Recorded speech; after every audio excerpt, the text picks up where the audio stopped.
the typical law enforcement dollars that are rolled out.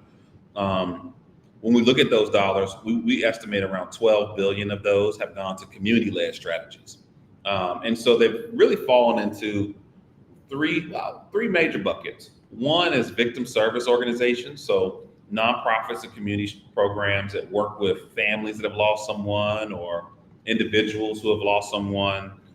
Programs like Not Another Child in New York, that literally convenes families and does retreats and therapy for mothers after loss.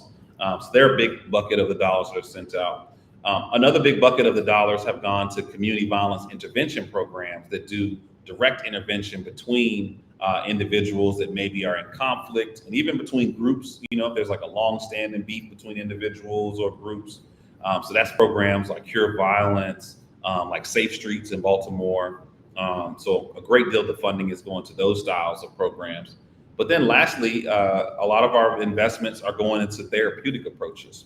So we have a program called Project Prevent, goes to school systems to help elementary age kids who have either witnessed violence or lost a loved one, but can provide additional therapeutic support for them.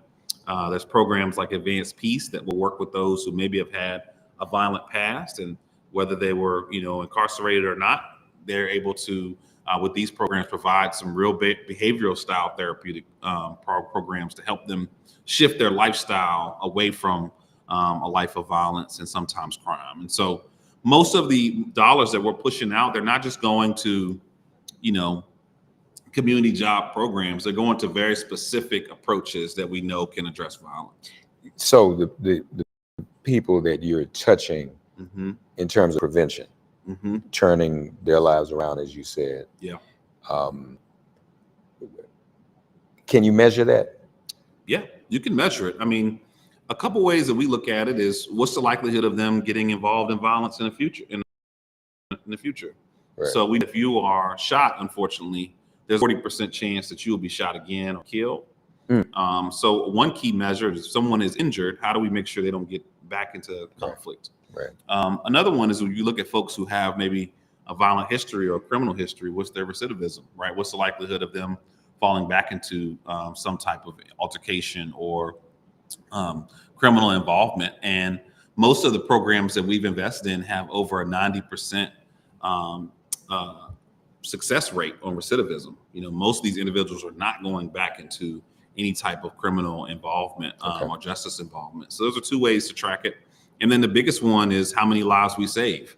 And last year we saw the steepest decline in homicides in American history, 13% decline. And this year we're actually on pace for a 26% decline based on FBI numbers. So we're about to double the steepest decline in history. And I just saw a post from Mayor Scott in Baltimore, for example. He's seeing a 34% reduction in homicides this year from last year. And the average city that's over 1 million residents is around a 40% decline this year from last year. So we're proud of those numbers. What are you looking at for the rest of the year? What are the things that are on the agenda?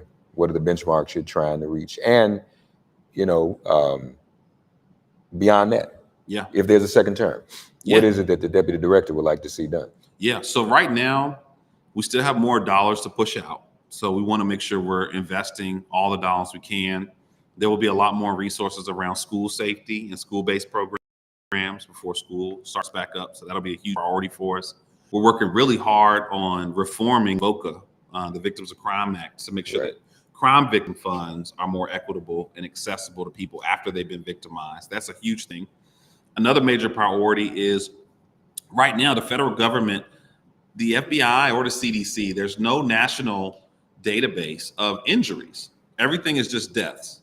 And we know that injuries are a big deal. I mean, you look at, what happened in Akron, Ohio, right? Or what happened a year ago in Brooklyn and the Brooklyn community in Baltimore, where you had dozens of teens that were injured and maybe only 2 that died. But what about those dozens of folks who are traumatized? Like, we don't have a federal view of how bad this crisis is when it comes to injuries. And we do know that gun violence is the leading cause of newly handicapped Americans or newly disabled Americans, but we don't know how far that scale is. So that's a huge priority for us, is to figure out how do we get that injury data and start to get, same way with COVID and other crises, how do we make sure we get a full picture of the damage of gun violence? And then the last big thing is we still have a lot of work to do around domestic violence. We saw a really promising and encouraging Supreme Court case where they confirmed that it is constitutional to remove firearms from domestic abusers.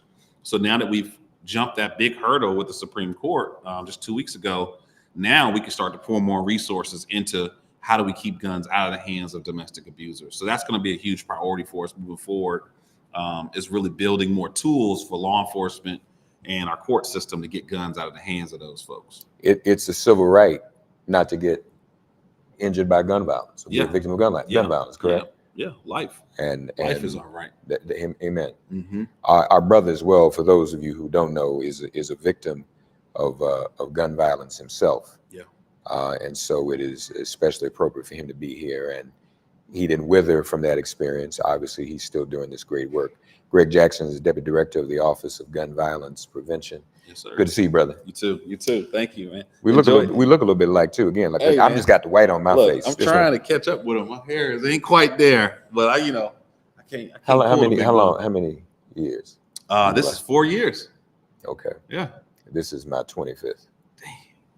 All right. Well, even I got some time to go. even though I'm only 25, so I started. Oh yeah, there it is. Started as a baby. That's right. Folks, we're live in Executive Office Building, MIP at the EOP, and we're broadcasting on Make It Plain channels, NNPA channels with the Black Press, and very honored to be here again, invited by Director of Black Media, Roderica Applewhite, and we're going to be talking about civil rights. This is the anniversary this year of the Civil Rights Act, and this month, in fact.